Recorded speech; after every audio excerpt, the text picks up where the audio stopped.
जय माता दी दोस्तों। चलिए नवंबर माह 2025 के कुंभ राशि फल के बारे में बात करते हैं। इस महीने में जिन ग्रहों का गोचर होगा उन ग्रहों के बारे में जानेंगे और उनका क्या प्रभाव इस महीने में आपको देखने को मिलेगा उनके बारे में जानेंगे।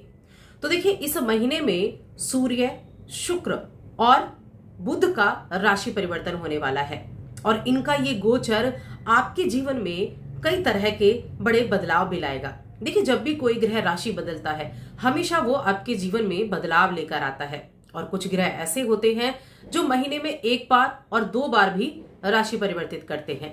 यही हम बात करेंगे सबसे पहले होने वाले गोचर के बारे में। शुक्रदेव जो कि 2 नवंबर तक अपनी नीच की राशि कन्या राशि में विराजमान है आपके अष्टम भाव में, लेकिन जैसे ही नवंबर माह की शुरुआत होगी तो 2 नवंबर को उनका राशि परिवर्तन अपनी राशि और आपके भाग्य भाव में हो जाएगा कुंभ राशि के जातकों के लिए, जो एक बहुत ही शुभ स्थिति होगी और महीने की शुरुआत में ही होने वाली है, क्योंकि ये आपके लिए योग कारक ग्रह हैं। ये आपके केंद्र के और त्रिकोण के स्वामी है और त्रिकोण में प्रवेश करेंगे अपनी राशि में। अब जो भी कोई ग्रह अपनी राशि में होता है तो क्या होता है, बहुत पावरफुल होता है और ये तो सुख संपत्ति देने वाले हैं, ये तो आपके सुख सौभाग्य में वृद्धि करने वाले हैं और साथ में चौथे ग्रह के स्वामी भी हैं।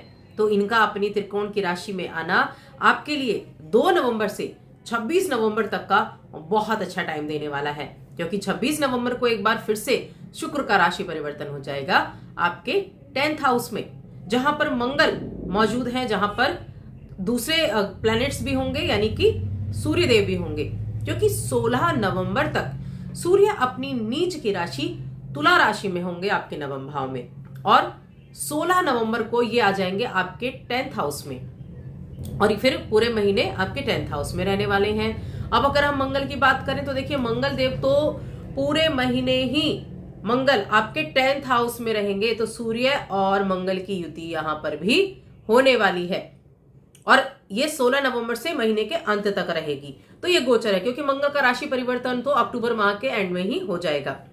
अब बुध की बात करते हैं तो देखिए, बुध का जो गोचर है वो 23 नवंबर तक तो आपके 10th हाउस यानी कि वृश्चिक राशि में रहेंगे और उसके बाद 23 नवंबर को ये चले जाएंगे आपके जो 11th हाउस है वहां धनु राशि में।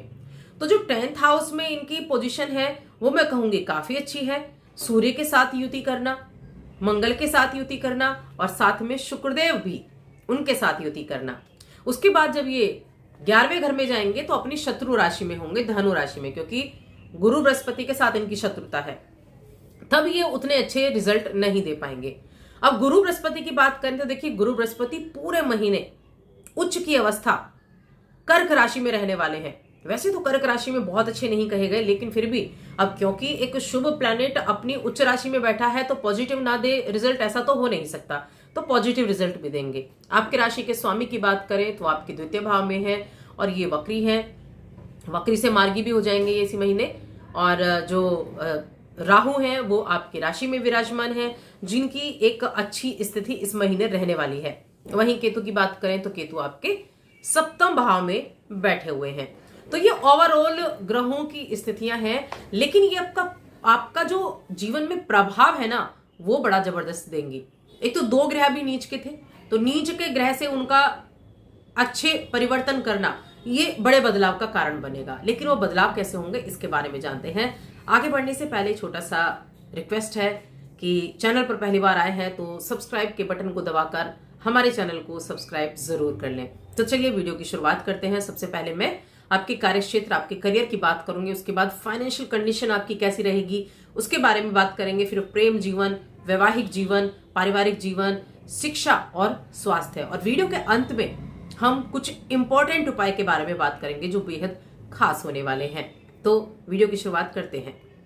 करियर की अगर बात करें तो आपके करियर स्थान के स्वामी इस महीने आपके कर्म के स्थान पर यानी कि 10वें भाव का स्वामी 10वें स्थान पर रहेगा और ये स्थिति मंगल की है। स्वग्रही होना आपके लिए एक अनुकूल स्थितियों में कहा जाएगा।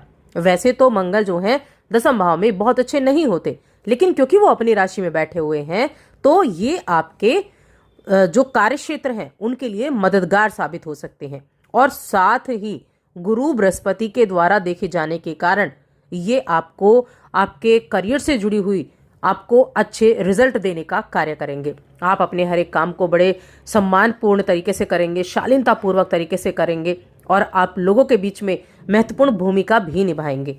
ये महीना आपके जीवन में तरक्की के रास्ते खोलने वाला है। ज़्यादातर मैं बिजनेस वाले जातकों की बात करूंगी तो देखिए, जो भी इस राशि के जातक बिजनेस करते हैं उनके लिए 23 नवंबर तक बुध ग्रह का आपके कर्म स्थान पे होना और कर्म के स्वामी के साथ होना बहुत अच्छे रिजल्ट देगा। एक तो कर्म के स्वामी मंगल बैठे हैं और बुध भी उनके साथ बैठे हुए हैं, जो बिजनेस के स्वामी हैं, बिजनेस के कारक हैं। तो ये आपके मैनेजमेंट को सुधारेगा, ये आपके जीवन में, आपके व्यापार में वृद्धि करने वाला होगा। और साथ में गुरु बृहस्पति जैसे ग्रह की दृष्टि उन पर पड़ रही है, तो ये यकीन मानिए कि जो व्यापार करते हैं उनको अपने व्यापार को बढ़ाने के नए मौके मिलेंगे, नए सौदे वो कर पाएंगे। तो बुध बहुत अच्छे साबित होने वाले हैं।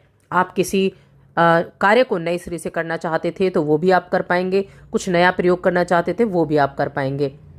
और ये 23 नवंबर से पहले तक का समय है, यानी कि 23 नवंबर तक ये स्थितियां बहुत अच्छी रहेंगी बिजनेस करने वाले जातकों के लिए। वहीं अगर देखा जाए तो 16 नवंबर से 23 नवंबर तक यहाँ सूर्यदेव की भी स्थिति रहेगी जो आपको अनुकूल परिणाम देगी।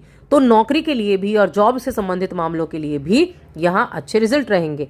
और आपके छठे भाव में कौन बैठा है? आपके इस दौरान छठे भाव में गुरु बृहस्पति उच्च के बैठे हैं, तो ये आपको अच्छे रिजल्ट दिलाने का कार्य करेंगे। इसके अलावा आपको इस महीने में किसी तरह से पुरस्कृत किया जा सकता है, कोई पुरस्कार दिया जा सकता है, आपका मान सम्मान बढ़ सकता है।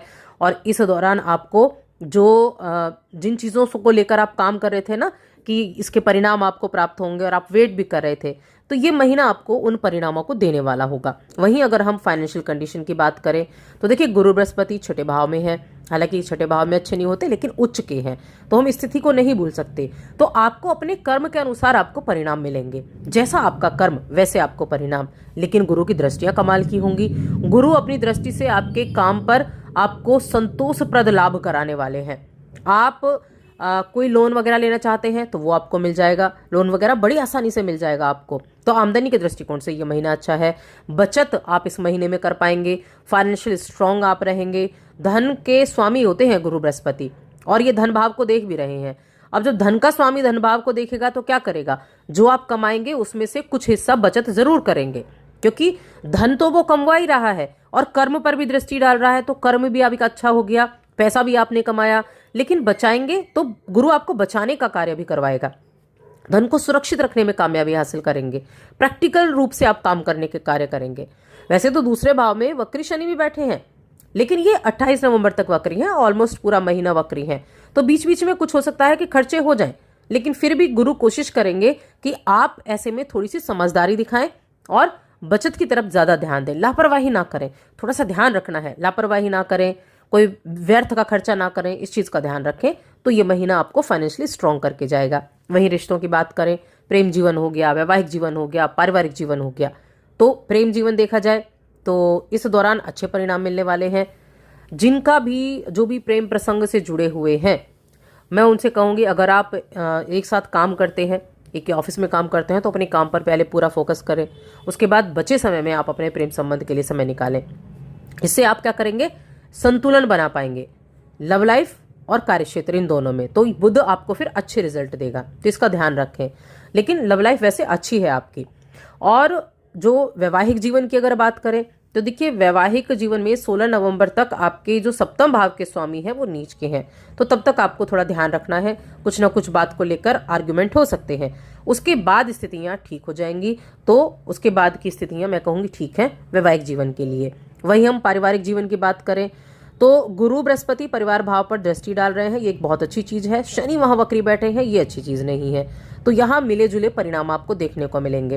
हालांकि कोई बहुत बड़ी ऐसी नहीं, बहुत बड़ी दिक्कत होगी, लेकिन फिर भी आप पारिवारिक जीवन का आनंद ले पाएंगे, पारिवारिक सुख का आनंद ले पाएंगे।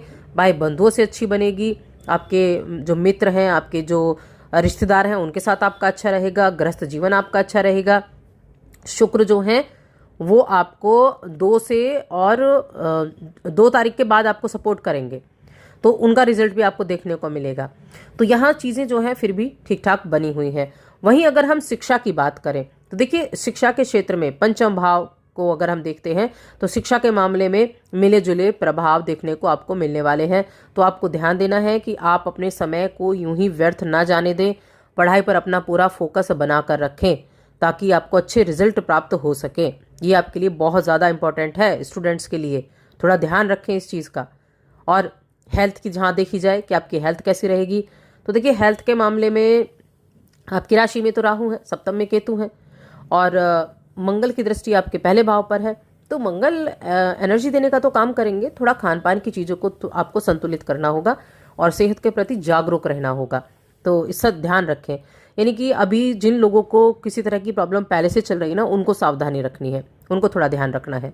उपाय क्या करने हैं, उपाय की सबसे ज़्यादा हम बात करेंगे, उपाय क्या इंपॉर्टेंट आपके लिए हो सकते हैं। तो देखिए सबसे पहली चीज़ है हनुमान मंदिर में जाएं, हनुमान मंदिर में जाकर लाल रंग का प्रसाद चढ़ाएं या चूरमे का भी चढ़ा सकते हैं आप, लड्डू का भी, जो बूंदी होती है उसका भी भोग लगा सकते हैं। प्रसाद ज़रूर बांटें आसपास के लोगों को और फिर खुद भी ग्रहण करें। और शनिवार के दिन एक जो जटा वाला नारियल होता है ना, ये प्रत्येक शनिवार के दिन आपको करना है। एक जटा वाला नारियल लें, उसे अपने ऊपर से 7 बार उतारें या अपने पूरे घर में आप उसको घुमाकर और उसको आप बहते जल में प्रवाहित कर दें। ये आपको 4 शनिवार करना है, चारों शनिवार। ये बहुत अच्छे रिजल्ट आपको देगा। और साथ ही चैनल को सब्सक्राइब